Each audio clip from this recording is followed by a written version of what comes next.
Alright, what is up guys? Professor Akali here, bringing you the Season 8 Reworked Akali Guide. I am an Akali one-trick with over 2 million mastery points. I've one-tricked her to master tier in under 150 games, and I've been playing her for 8 years since her release. I've been playing her ever since she was out on the PB, so I could make this guide for you the day she's released on the live servers, so I hope you do enjoy it. I don't feel qualified to talk about counters and a few other sections yet, so I'll have a more in-depth Ultimate Akali Guide out in a few months.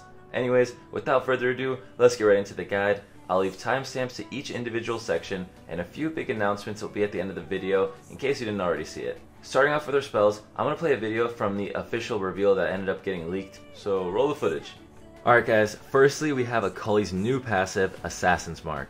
Hitting a champion with any of your spells causes a circle to form around where the enemy was hit. Running any distance out of the circle causes your next auto attack to be empowered, dealing bonus magic damage, gaining double the attack range, and restoring 10 energy. Next up, Akali's new Q, 5-point strike.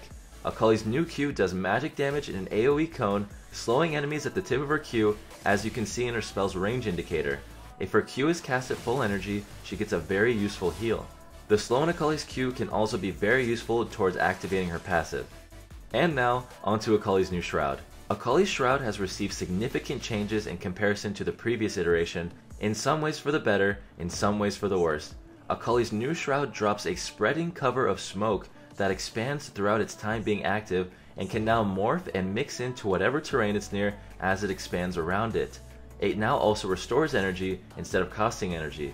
Akali can now also leave and re-enter the smoke a few times to extend the duration of her Shroud by just a small amount. Oh, and did I mention one thing? Nothing can reveal Akali in Shroud now. No pink wards, no Lee Sin Q or Kaisa W or Morgana ult, not even turrets can reveal Akali in her Shroud now. And I know what you're thinking, that's like ridiculously overpowered, right? Well, with these new buffs, there are also clear nerfs to her new Shroud. The Shroud duration is down from 8 seconds to 5, she no longer has a blink on her Shroud, her movement speed buff within the Shroud is down from 100% at rank 5, and there is no longer a 30% slow to enemy champions within the Shroud. So is this new Shroud better? Depends on the situation. With the new Akali and her new kit, I would say it definitely is better. Now for Akali's E, Shuriken Flip. Akali shoots out a Shuriken, or as I like to say Ninja Star, dealing physical damage and marking the enemy it hits. If she marks a target, she is then able to dash to them, dealing the same amount of damage again. Throwing out her Shuriken causes her to flip backwards, which can be used to dash over small walls or other terrain for a quick escape or to even secure a kill. If Akali's E hits part of her Shroud, she marks the Shroud and can dash to that as well for even more outplay potential. And conveniently, Akali's backwards flip she gets from casting her E works perfectly with activating her passive. And finally, Akali's new ultimate, renamed Perfect Execution. Akali's new ultimate consists of 2 dashes that don't require you to target anything, meaning you could ult over walls, into the fog of war, or wherever else you want to. The first dash from her ultimate does flat physical damage to all targets hit, and does a very brief micro stun to each target hit. The second dash executes, dealing flat magic damage, plus a significant amount of bonus magic damage based off of the target's missing health. Moving on to rune pages, I've always been the type of player that preaches to players, especially trying to master a one-trick champion, to always use the same rune page and just get really good at it. Learn exactly how much damage your spells will do with that rune page. So I think that this main rune page I came up with Electrocute, Sudden Impact, Eyeball Collection, Ultimate Hunter, Triumph, and Coup de Grace are going to be the main rune page that I'm going to be using almost every single game until I can figure out which champions counter me.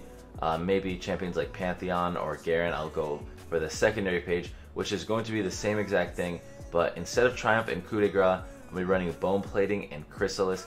Honestly, not too difficult to know any of this stuff, like it's pretty simple stuff. Ultimate Hunter I think is completely necessary. Every other rune I think is completely necessary.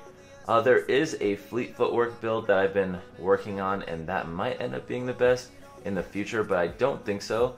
But I'll have more info on that in the next few months, so stay tuned for that. Moving on to the reworked Akali's item build, not much has changed in this regard. There are, however, a few new items that you can take that are actually really good. And you know, even the spells that do magic damage still scale off of AD, which is so much better than it used to be. The only thing that used to work like that was her old passive, but now pretty much everything scales off of AD, but can still do magic damage, which means that going for that magic pen build with the Morellonomicon, Sork Boots, and Gunblade can still be really good. So I'm going to pop up a few different builds on the screen. The first one you're going to see is just a standard build that I think you should build if you get even marginally ahead. Obviously, nothing is set in stone. Merc Treads might end up being better than Sork Boots. Maybe Lichbane is unnecessary, but I honestly doubt it. I think that with this new Shroud, Lichbane is going to be a top item for this new reworked Akali, at least as like a third item type option. So yeah, it's going to pretty much be what you're seeing on the screen. Obviously, versus AP champions, you definitely want to consider getting Merc Treads. You want to definitely get at least a Banshee's Veil, if not a Maw of Malmortius. Obviously, Maw is much more viable now because of all those AD scalings we talked about. And yeah, the cool thing is GA for all these builds is such a good item now, just like it used to be. Obviously, when they changed GA to have a BF sword in it, and all that AD was added to it, it's like, that's such a waste for Akali. But now that she has all these 80 scalings, GA is such an amazing item for a champion that jumps in to 5 people and is squishy. It gives you so much more like OP god modeness that I think that GA is an amazing item that should definitely be picked up 4th or 5th item in a lot of games. Obviously, against all AD teams or mostly AD teams, you want to get Ninja Tabbies because it's always OP. It's a really good choice against full AD team comps. You want to punish them. Randuin's, Sunfire, especially Zhonya's and Deadman's. Those two items, especially Zhonya's and Deadman's, are going to be key against AD team comps. So yeah, those are just things to keep in mind. You can go full AP, you can go full tank, you can go tanky, you can go bruiser, you can go AD carry. Really, there is no bad, or sorry, let me rephrase it. There's no terrible option for item builds on this new reworked Akali. I've tested everything. Everything works. Some things work better, and that's what you should focus on, like the AP bruiser build with the Zhonya's Gunblade, but pretty much those are going to be the core builds, but really everything works. So yeah, let's move on to the next part. So let's talk about some gameplay. On to Akali's early game, and this is all going to be revolving around mid lane, but obviously things don't really change much if you're going top lane. And the reason why is, actually, let's talk about it in sections. Early on, levels 1 to 5, Akali simply just Qs them and slows them down, hits them with her passive, and there's really not much they can do about it, especially level 1. You can take really good trades against like almost everyone. Starting off level 2, when they get their dashes, Zed gets his W, Echo gets his E, Yasuo gets his E. They try to dash onto you, or they try to jump onto you, you can just retaliate by using your E. You can actually take an even better trade because, there's nothing they can do about it. You throw your E out at them, you bounce backwards, and it's like, what are they supposed to do at level 2? It doesn't get any better at level 3 because then at that point, you're getting your Shroud, so you can Q them. If they try to jump in on you, you have your E or your Shroud now. Pretty much, you want to take small trades throughout the entire lane, levels 1 through 5, and just see if you can dwindle them down without taking any harass back, or at least take less than them. Things change at level 6, obviously, because you have so much kill potential against any champion that's not tanky, like any top lane bruiser or whatnot. You have all the kill potential in the world.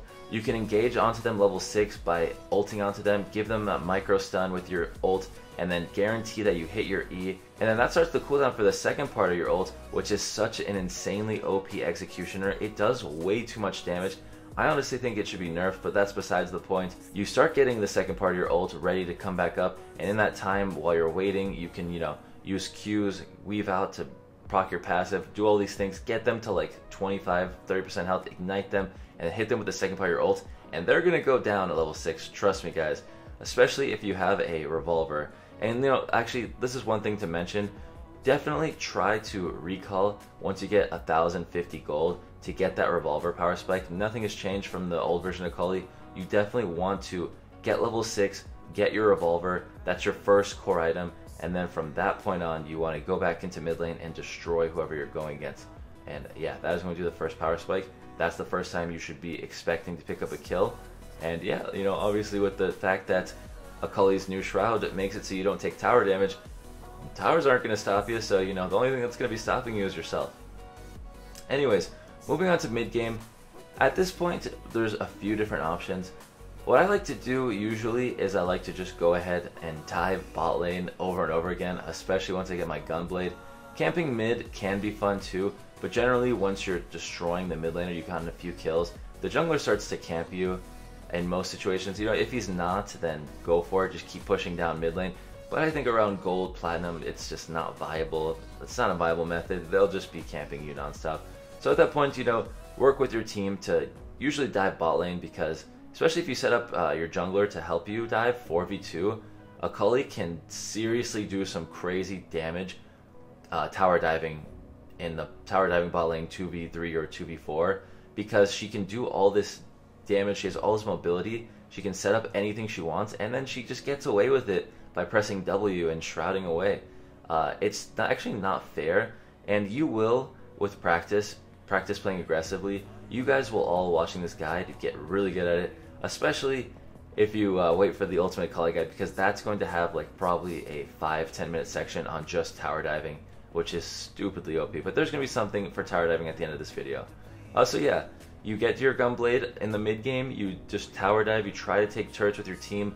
If you have even the slightest lead, forcing the enemy team to come to Dragon if it's like an Infernal, baiting them out of their turrets if they're hiding, that can be a good option as well.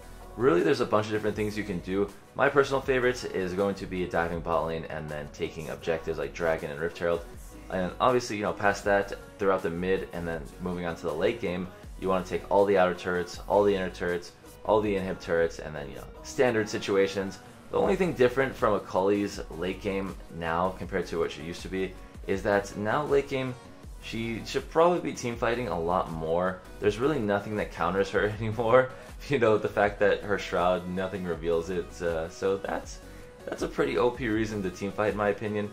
Also, the fact that she doesn't have her old passive that just bopped and destroyed enemy turrets so fast.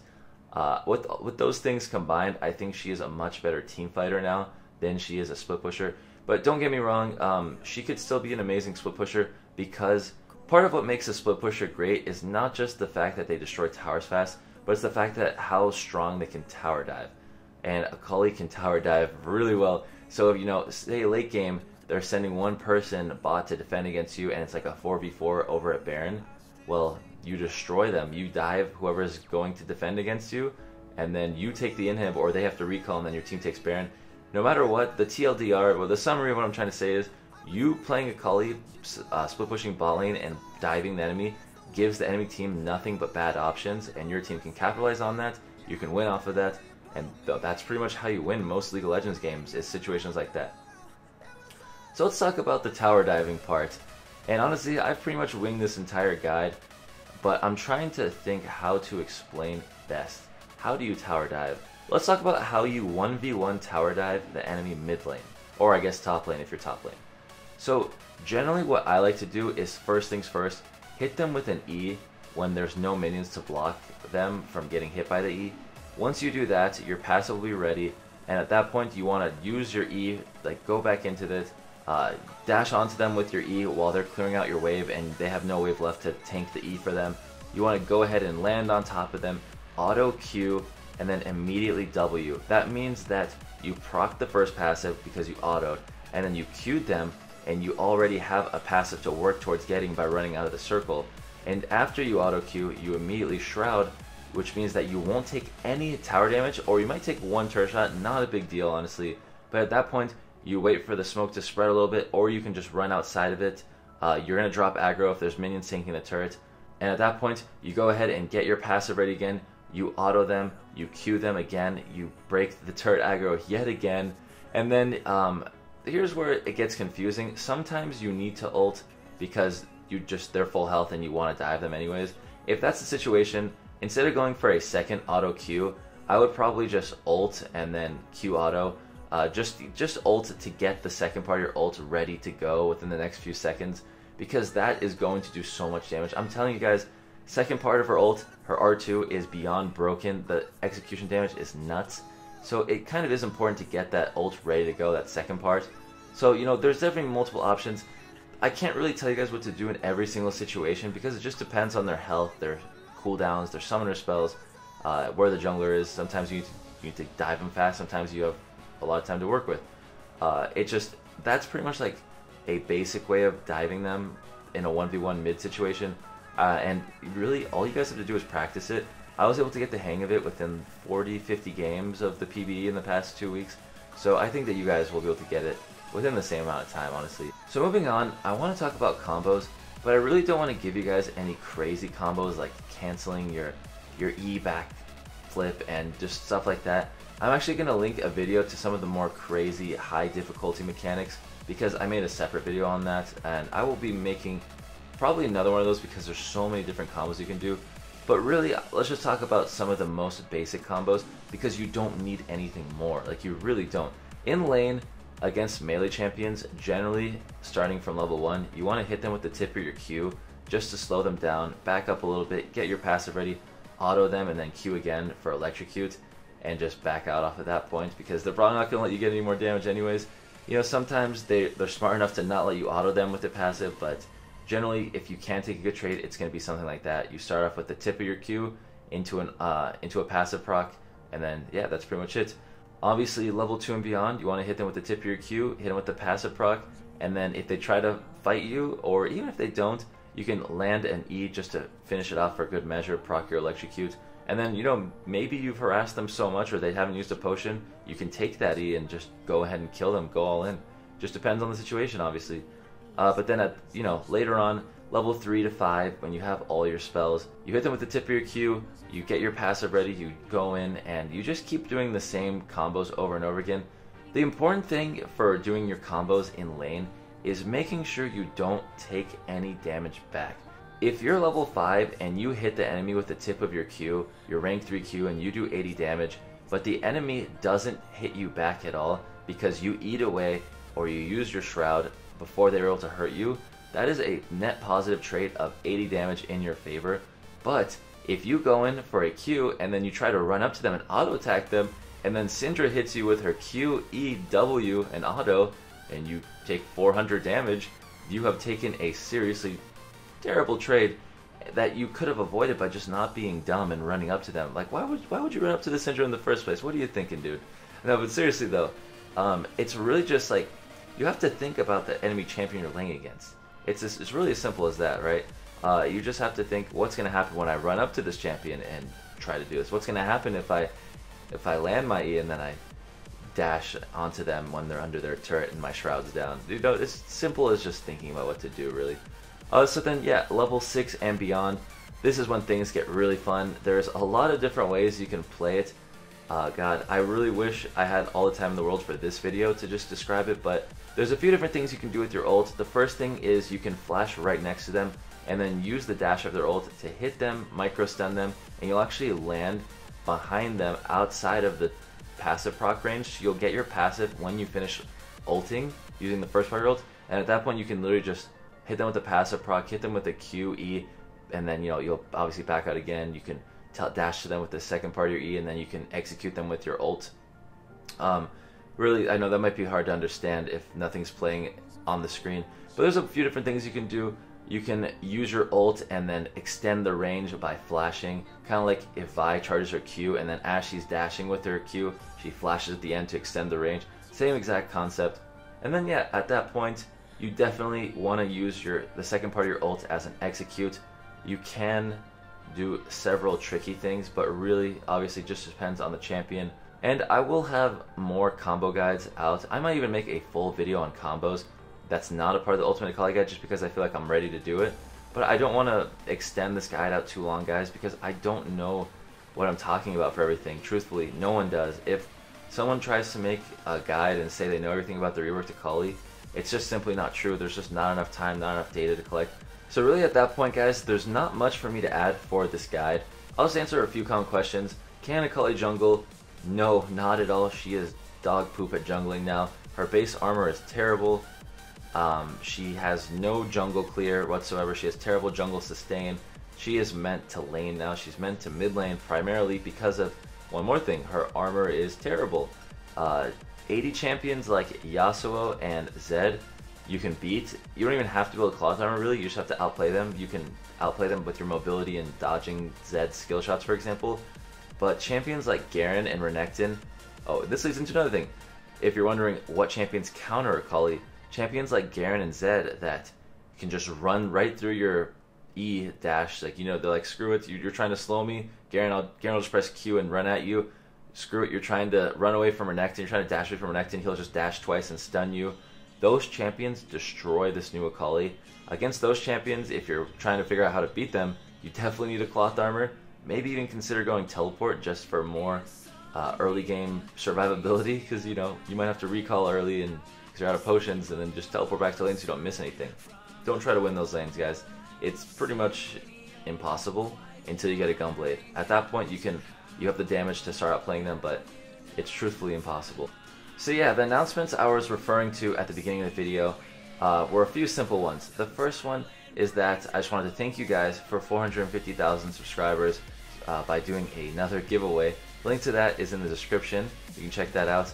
Another one is pretty much the main one, the main announcement I want to make, is that for 500,000 subscribers, I'm doing a Akali cosplay, a reworked Akali cosplay, and a full in real life champion spotlight with team fights and everything. It's going to be absolutely cringe. You guys are going to die of laughter though, I think. So yeah, look forward to that. And also the third thing is that there's going to be a huge giveaway for 500,000 subscribers as a special thank you for 500,000. So yeah, that is going to be pretty much it for the video, guys. Thank you so much for watching. If you did enjoy, please be sure to leave a like, subscribe if you're new, and I'm out. Thanks for watching, and I will see you guys in a new one. Peace.